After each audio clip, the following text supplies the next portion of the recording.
Welcome to Level Up Your Writing, presented by the Warminster Township Free Library. One of the challenges of writing is translating the real, visual, and tangible world into written words. Finding the right words to paint an image in the reader's mind while they read is a large part of storytelling, and can be a huge challenge for many writers to overcome. One example of a very visual part of a story is action scenes. These scenes rely heavily on the writer successfully creating not just an image in their readers' minds, but a fluid and dynamic image that is easy to follow. There are a lot of challenges that come with writing action scenes, and a lot of different aspects that can go into creating a good one. Action scenes can play a huge role in the story you're telling, and can get people invested, can keep them reading, can make them excited, and get blood pumping and grab their attention. A lot of the different elements of action scenes are actually ways to apply what I've already talked about in previous videos to the specific type of scene, tying things together into one cohesive whole. One example of something you should consider when you begin an action scene is the character's motivation. For example, in a fight scene, why are they fighting? What keeps them fighting and not running away? What are the stakes as the character sees them?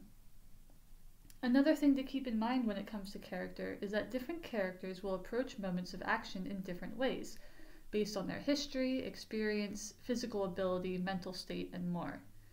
These different aspects of character will also affect any dialogue in the scene, and body language is another important detail for action scenes that will be different depending on the characters in question.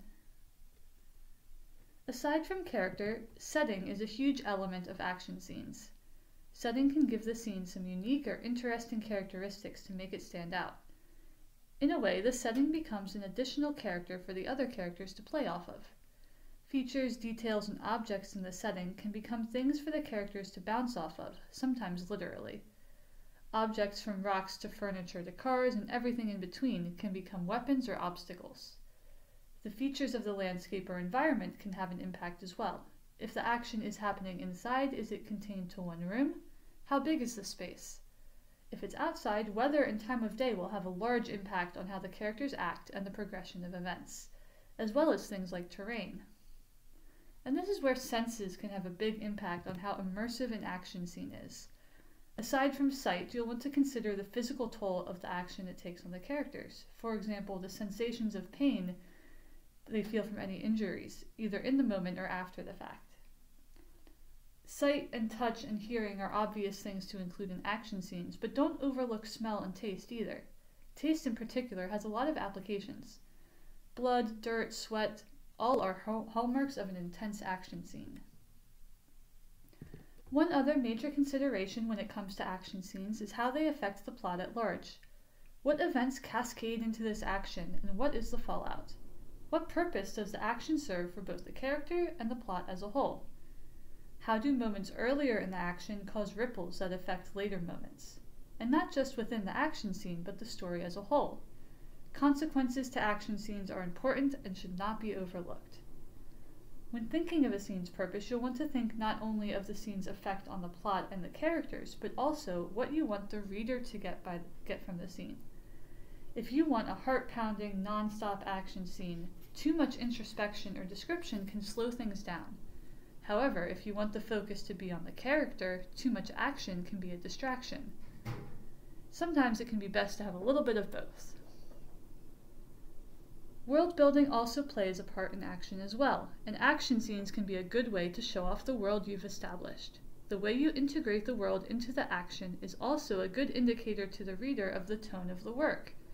How seriously the consequences of the action affect the characters will let the reader know how seriously they should take these events. An example of what I mean is the way that you balance realism and drama will have a difference on the reader's interpretation of the events. You can be extremely realistic or over the top and unbelievable. Many writers, though, try to land somewhere in between and balance realism with what makes for a good story. For example, in the real world, getting knocked out is usually accompanied by serious health problems and brain injuries, and fights rarely last more than a few minutes without both sides getting exhausted, and sword fights are rarely as flashy as movies make them seem. You may want to do some research to see what happens in real-life scenarios like the one you're writing, but depending on the story you want to tell, you may want to sacrifice a little realism. Because action scenes aren't something most people experience for themselves on a daily basis, it can be difficult to visualize what you want to happen. There are a lot of methods that can help you, and depending on what you need and how you write, some may work better for you than others.